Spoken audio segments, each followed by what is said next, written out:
Rolls Royce ഈ പേര് കേൾക്കുമ്പോൾ നമ്മളൊരു കാർ ബ്രാൻഡിനെ കുറിച്ച് മാത്രമല്ല ചിന്തിക്കാറ്. പകരം അതൊരു സ്റ്റാറ്റസ് സിംബലാണ്. ഒരു വ്യക്തിയുടെ സാമ്പത്തിക ശേഷിയും ജീവിത നിലവാരവും പ്രതിഫലിപ്പിക്കുന്ന ഒരു ചിഹ്നം. എന്നാൽ ഈ ബ്രാൻഡ് അങ്ങനെ രൂപപ്പെട്ടത് അത്ര എളുപ്പത്തിലായിരുന്നില്ല. മറ്റേതൊരു ബിസിനസ്സും പോലെ ഒരു വലിയ ദാരിദ്ര്യത്തിൻ്റെ കഥ കൂടി പറയാനുണ്ട് ലോകത്തിലെ വില കൂടിയ കാർ കമ്പനിക്ക്.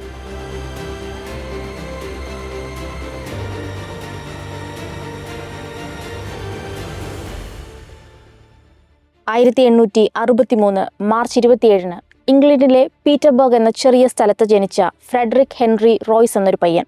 അവൻ്റെ കുടുംബം അത്ര സമ്പന്നമായിരുന്നില്ല. അച്ഛനൊരു ഫ്ലോർ മിൽ നടത്തുകയായിരുന്നു. പക്ഷെ അത് പരാജയപ്പെട്ടതോടെ കുടുംബം വലിയ സാമ്പത്തിക പ്രതിസന്ധിയിലായി. 1872 അദ്ദേഹത്തിൻ്റെ അച്ഛൻ അപ്രതീക്ഷിതമായി മരിച്ചതോടെ വെറും 9-ാം വയസ്സിൽ തന്നെ റോയ്സ് കുടുംബത്തിൻ്റെ ഉത്തരവാദിത്തം ഏറ്റെടുക്കേണ്ടി വന്നു. സ്കൂൾ പഠനത്തോടൊപ്പം ന്യൂസ് പേപ്പർ വിൽക്കുകയും ടെലിഗ്രാം വിതരണം ചെയ്യുകയും ചെയ്ത് അവൻ കുടുംബത്തെ സഹായിച്ചു. 1878 റോയ്സ് ഗ്രേറ്റ് നോർത്തേൺ റെയിൽവേയിൽ അപ്രന്റിസ്ഷിപ്പ് നേടി. മെഷീനറി, സിസ്റ്റംസ്, പ്രസിഷൻ ഇതെല്ലാം അദ്ദേഹം അവിടെ നിന്ന് പഠിച്ചു. പിന്നീട് ഇലക്ട്രിക് ലൈറ്റിംഗ് കമ്പനിയിൽ ജോലി ചെയ്തു. ഈ സമയത്ത് എഞ്ചിനീയറിങ്ങിനോടുള്ള അദ്ദേഹത്തിൻ്റെ താല്പര്യം കൂടുതൽ ശക്തമായി. 1894 വെറും 70 പൗണ്ട് ക്യാപിറ്റൽ ഉപയോഗിച്ച് ഏർണസ്റ്റ് ക്ലെർമന്റിനൊപ്പം അദ്ദേഹം സ്വന്തമായി ഒരു കമ്പനി ആരംഭിച്ചു. ഡൈനാമോസ്, ഇലക്ട്രിക് ക്രെയിൻസ് എന്നിവ നിർമ്മിക്കുന്ന ബിസിനസ്സായിരുന്നു അത്. തുടക്കത്തിൽ കമ്പനി നല്ല രീതിയിൽ പോയെങ്കിലും പിന്നീട് ജർമ്മൻ അമേരിക്കൻ കോമ്പറ്റീഷൻ കാരണം പ്രഷർ വർദ്ധിക്കുകയും പതിയെ ഉദ്ദേശിച്ചിടത്തേക്ക് നീങ്ങാതാവുകയും ചെയ്തു. മാർക്കറ്റ് ഇങ്ങനെ മാറിക്കൊണ്ടിരിക്കുമ്പോഴും റോയ്സ് പുതിയ അവസരങ്ങൾ തേടിക്കൊണ്ടേയിരുന്നു. അതാണ് അദ്ദേഹത്തെ ഒരു സെക്കൻഡ് ഹാൻഡ് ഫ്രഞ്ച് ഡെക്കോവിൽ കാർ വാങ്ങാൻ പ്രേരിപ്പിച്ചത്. ആ കാർ അദ്ദേഹം വെറുതെ ഉപയോഗിക്കാൻ വാങ്ങിയതല്ല, അതിനെ ഡിസ്മാൻഡിൽ ചെയ്ത് സൂക്ഷ്മമായി പഠിക്കാൻ വേണ്ടിയായിരുന്നു. അതിനുള്ളിലെ മെഷീൻസ് ഏതൊക്കെ എങ്ങനെയൊക്കെയെന്ന് അനലൈസ് ചെയ്തു. അതിനേക്കാൾ മികച്ചത് നിർമ്മിക്കാമെന്ന ആത്മവിശ്വാസവും നേടി. അങ്ങനെ 1903 അദ്ദേഹം തൻ്റെ ആദ്യ പെട്രോൾ എഞ്ചിൻ ഡിസൈൻ ചെയ്തു. ഇതാണ് പിന്നീട് റോൾസ് റോയ്സ് എന്ന ബ്രാൻഡിൻ്റെ ഫൗണ്ടേഷനായി മാറുന്നത്. 1904 ചാൾസ് റോൾസ് റോയ്സിനെ കണ്ടുമുട്ടുന്നു. ചാൾസ് റോൾസ് ബ്രിട്ടനിലെ ആദ്യകാല കാർ ഡീലേഴ്സിൽ ഒരാൾ കൂടിയായിരുന്നു. അതുകൊണ്ട് തന്നെ വിപണിയിലെ ഡിമാൻഡ് എത്രത്തോളം ഉണ്ടെന്ന് അദ്ദേഹത്തിന് അറിയാമായിരുന്നു. പക്ഷെ അത്രയും ക്വാളിറ്റിയുള്ള പ്രോഡക്റ്റ് അക്കാലത്ത് മാർക്കറ്റിൽ ലഭ്യമല്ലായിരുന്നു എന്നതാണ് വാസ്തവം. റോൾസിന് മാർക്കറ്റ് അറിയാം, റോയ്സിന് എഞ്ചിനീയറിംഗ് അറിയാം.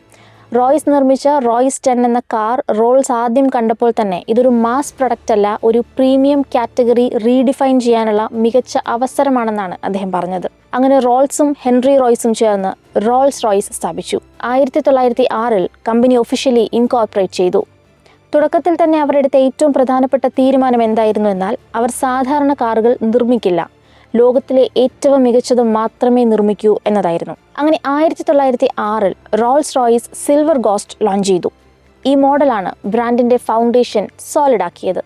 സ്മൂത്ത്നെസ്, സൈലൻസ്, റിലയബിലിറ്റി, ഈ 3 കാര്യങ്ങളിൽ ഈ കാർ മാർക്കറ്റിൽ ഒരു ബെഞ്ച് മാർക്കായി മാറി. 1907 ഈ കാർ 200 മണിക്കൂർ എൻഡ്യൂറൻസ് ട്രയൽ വിജയകരമായി കംപ്ലീറ്റ് ചെയ്തു. ഇതോടെ റോൾസ് റോയ്സ് ഒരു ലക്ഷറി ബ്രാൻഡ് മാത്രമല്ല, ഏറ്റവും റിലയബിൾ എഞ്ചിനീയറിംഗ് ബ്രാൻഡ് എന്ന നിലയിലും മാർക്കറ്റിൽ എസ്റ്റാബ്ലിഷ് ചെയ്യപ്പെട്ടു. പക്ഷേ ഈ വിജയങ്ങൾക്കിടയിൽ തന്നെ 1910 ഒരു വലിയ സെറ്റ് ബാക്ക് ഉണ്ടായി. ചാൾസ് റോൾസ് ഒരു പ്ലെയിൻ ക്രാഷിൽ മരിച്ചു. ഇത് കമ്പനിക്കുണ്ടാക്കിയത് വലിയ നഷ്ടമായിരുന്നു.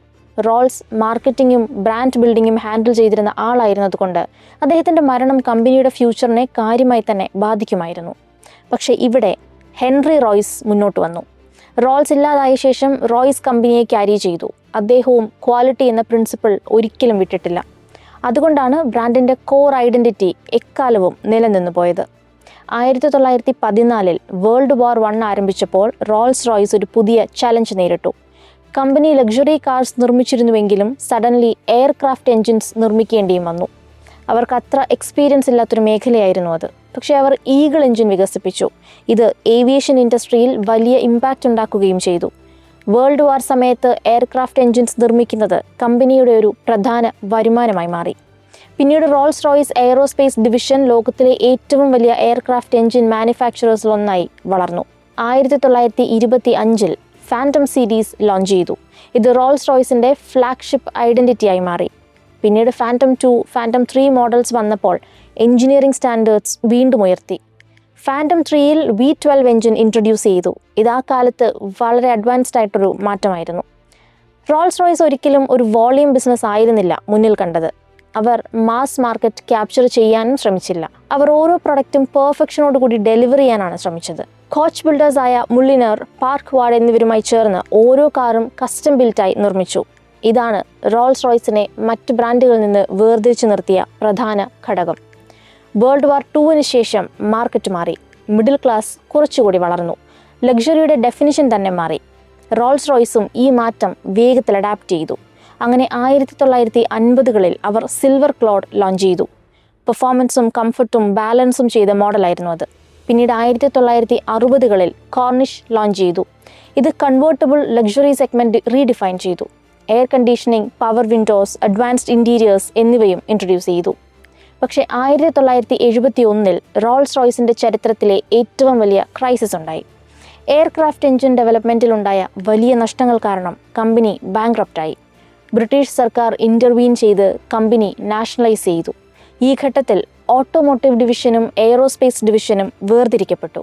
ഇത് കമ്പനി സർവൈവ് ചെയ്യാൻ സഹായിച്ച ഏറ്റവും പ്രധാനപ്പെട്ട റീസ്ട്രക്ചറിംഗ് ആയിരുന്നു. 1998 റോൾസ് റോയ്സ് ബ്രാൻഡ് സ്വന്തമാക്കാൻ BMW-യും വോക്സ് വാഗനും തമ്മിൽ വലിയ മത്സരം നടന്നു. അവസാനം BMW റോൾസ് റോയ്സ് മോട്ടോർ കാർസിൻ്റെ കൺട്രോൾ നേടി. ഇത് ഈ ബ്രാൻഡിൻ്റെ മോഡേൺ എറയുടെ ഒരു തുടക്കം മാത്രമായിരുന്നു.